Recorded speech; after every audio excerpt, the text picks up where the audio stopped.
Sir ఈట్లా versus Revanth ఏంటి తెలంగాణ రాజకీయం?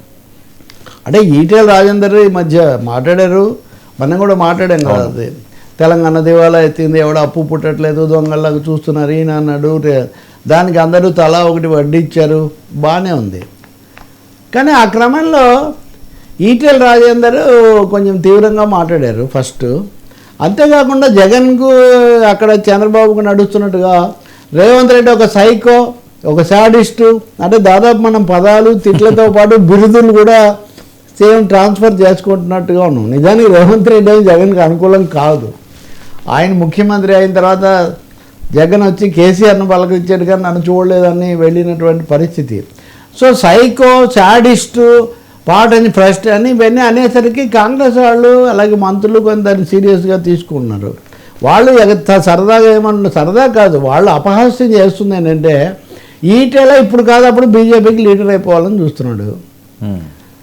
So నన్ను ఎక్కువ తిడితే, మా నాయకుడిని ఎక్కువ తిడితే బీజేపీ నాయకత్వాన్ని మెప్పించవచ్చు అని ఆయన తనకు అక్కడ దానికోసం more loyal than the king అన్నట్టుగా అవసరాన్ని మించి నోరు పారేసుకుంటున్నాడు. ఏపీలో కూడా ఇదే సీన్ మనం చాలాసార్లు ఇదే చూసాం.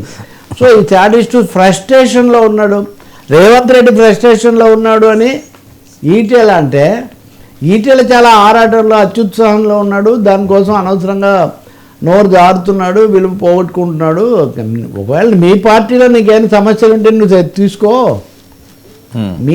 మీ పార్టీలో పదవి కోసం మా ప్రభుత్వం మీద దాడి చేస్తే ఏంటి అన్నట్టుగా ఈరోజు మహేష్ కుమార్ గౌడ్ పిసిసి అధ్యక్షుడితో సహా అందరూ కూడా దాడి చేశారు. చాలా ఇవి నడుస్తున్నాయి. బీఆర్ఎస్, బీజేపీ, కాంగ్రెస్, ఈ ట్రయాంగిల్ పాలిటిక్స్ చాలా తీవ్ర స్థాయిలో. కవిత చూడండి, ఆసక్తికరంగా ఉంది. ఈరోజు ఒక ఇంగ్లీష్ పత్రికలో ప్రత్యేకమైన స్టోరీ రాశారు. బయటి వాళ్ళు ఏమో కానీ నన్ను కొంతమంది ట్రోల్స్ చేస్తున్నారు, ఎవరు చేస్తున్నారో నాకు తెలుసు, వాళ్ళకి నేను తగిన పాఠం తగిన సమయంలో చెప్తానని కవిత అన్నారు. అంతకుముందు హరీష్ రావు మీద కూడా ఇలాగే చేస్తున్నారు, కొంతమంది చేయిస్తున్నారు, ఆ వివరాలు నాకు తెలుసు అని హరీష్ రావు కూడా అన్నాడు. ఈ బీఆర్ఎస్లో ఏం జరుగుతుంది, హరీష్ రావు, కవిత ఇద్దరు మా మీద ట్రోల్స్ చేయిస్తున్నారు అని పేరు చెప్పట్లేదు. ఇప్పుడు కాంగ్రెస్ వాళ్ళు చేయిస్తున్నారు లేకపోతే ఇంకోటి చేయిస్తున్నారు అంటే వేరే విషయం. మీరు ఎప్పుడు నేను వర్మన్ గురించి ఏమీ అనలేనప్పుడు అటు ఇటు తిప్పి ఎవరు చేస్తున్నారో తెలుసు అంటే మీరే చేస్తున్నారని నేను చెప్పినట్టు కదా.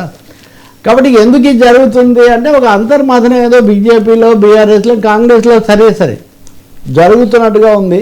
ఈ ప్రాసెస్లో కవిత ఈరోజు కూడా మాట్లాడారు. ఈ మధ్య ఆమె అంతకంతకు కొంచెం కవిత డెస్పరేట్గా ఉన్నారని కొంతమంది మళ్ళీ కామెంట్స్ ఇవన్నీ. అంటే మొన్న వాళ్ళ రైతోత్సవ సభ తర్వాత ఒక కొత్త ఉత్సాహంతో వెళ్తారని వచ్చారని అనుకుంటే రాగానే ఇవి కూడా ఎందుకు యాక్టివైజ్ అవుతున్నాయి, వాళ్ళు యాక్టివైజ్ అవుతుంటే మామూలుగా కొంచెం స్థిమితంగా మాట్లాడతారు కదా ఈటెల రాజేందర్.